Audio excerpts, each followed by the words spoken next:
बेटा बना बहू। राधा, जैसा नाम वैसा व्यवहार, मन से सीधी और बातों से भोली। सौतेली माँ ने बहुत बुरा व्यवहार किया, लेकिन पति। माँ, क्यों तुम राधा को हमेशा बोलती रहती हो?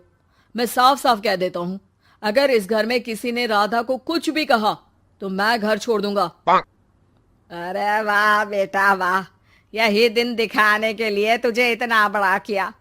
सोचा बहू आएगी तो आराम करूंगी, लेकिन बेटा है कि जोरू का गुलाम। अब क्या कहें। माँ, जो सोचना है सोचो, मुझे फर्क नहीं पड़ता। मैंने कोई लव मैरिज नहीं की है। आपने जिससे बोला मैंने शादी की, लेकिन अब मैं राधा को किसी भी परेशानी में नहीं देख सकता। हाँ हाँ, और मुझे देख सकते हो क्यों? अरे माँ, देखना तो मैं तुझे भी नहीं चाहता, लेकिन खुद सोच, राधा के आने से पहले तुम पूरा खाना बनाती थी, लेकिन अब जब से राधा आई है एक गिलास पानी भी खुद से नहीं लेती। अरे भाई, राधा भी तो मेरी ही उम्र की है। मैं आपके लिए बच्चा तो वो आपके लिए समझदार बहू। कैसे? उसे वक्त देना माँ। वो थक जाती है, रोती है, उसके पैर में दर्द होता है। आपको वो क्यों नहीं दिखता माँ? नहीं नहीं, ऐसा कुछ भी नहीं है। अरे वाह जी वाह, सारी तीली लगा दी। अब बोल रही है कि ना जी ना, कोई बात ना है। तीली? क्या बोल रही हैं आप सासू माँ? अरे राधा, तुम चिंता ना करो। माँ की आदत है हर बात पर ताने देने की। तुम कमरे में जाओ, मैं ग्रीन टी लेकर आ रहा हूँ। सास बेटे की हरकत से आग बबूली हो जाती है। बेटा, तूने आज प्रूव कर दिया कि बेटा कभी अपना नहीं होता। अरे जोरू के गुलाम, शर्म कर शर्म। तेरी माँ हूँ, सास नहीं जो खरी खोटी सुना रहा है कल की आई दुल्हन के आगे। अरे बहू बनना आसान ना है। बेटा, जो कि अपनी नई नवेली पत्नी पर जान छिड़कता था, माँ की बातों से गुस्सा हो जाता है। माँ, साफ साफ बात करो। तुम राधा को कभी कुछ नहीं कहोगी, इसके लिए मैं क्या कर सकता हूँ? कुछ नहीं कहूंगी? अरे बेटा, बावला हो गया है क्या? तू जिस दिन पैदा हुआ था ना, उसी दिन सोच लिया था मैंने कि तेरी शादी के बाद बहू पर हुक्म चलाऊंगी, पैर दबवाऊंगी, ताने दूंगी और जुल्म भी ढाऊंगी। बाप रे बाप! माँ, आप कैसे ऐसे सोच सकती हो? राधा छोटी है मुझसे भी, और उसके लिए ऐसी सोच। अरे बेटा, एक बेटी का बाप और माँ उससे बचपन से ही सहनशीलता सिखाते हैं, जिससे कि वो कुछ भी सुनने के लिए तैयार रहे। वो जैसे ईंट होती है ना, शुरू में जितना पकाओगे आगे जाकर उतनी ही मजबूत बनेगी और बुलंद इमारत बनाएगी, समझे? देखो माँ, मैं कोई मजदूर तो हूं नहीं, इंजीनियर हूं, वो भी बड़ी कंपनी में। चलो, लॉकडाउन के कारण मैं घर से काम कर रहा हूं, तो आज से मुझे ही अपनी बहू समझो, लेकिन राधा को कुछ भी कहने की जरूरत नहीं है। हाँ भाई हाँ, ठीक है भाई। तेरे मजनू बनने से मैं थोड़ी ना सास बनने की अपनी ख्वाहिशों का गला घोंट दूं, हैं? मुझे कोई ना कोई तो चाहिए ना हुक्म चलाने के लिए। अब तुम दोनों मिलकर डिसाइड कर लो बस। फिर क्या था, राधा का पति बन जाता है घर की सुबह सुबह। अरे कहाँ मर गया? अरे ना, मेरा बेटा, क्यों मैं सुबह सुबह ऐसे शब्द निकाल रही हूँ, गुनाह हो जाएगा। अरे कहाँ रह गया ससुर का नाती? जरा चाय तो पिला। ये भी कोई बात होती है? सूरज सर चढ़ गया, लेकिन महाराज जी सो रहे हैं। बेटा पलंग से उठता है। मैं जल्दी से जाकर चाय दे आती हूँ माँ जी को।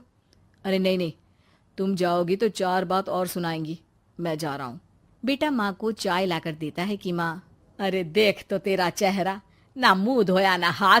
जा जाकर हुलिया ठीक कर ले और उस करमजली को बोल कि नाश्ता बनाए। करमजली? अरे माँ, कुछ तो शर्म कर।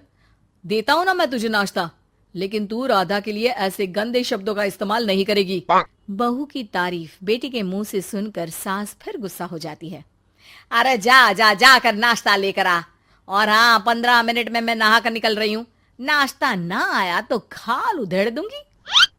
फिर मन ही मन सोचती है, नहीं नहीं, ये तो मेरा ही बेटा है। खाल उखड़े उसके दुश्मन की।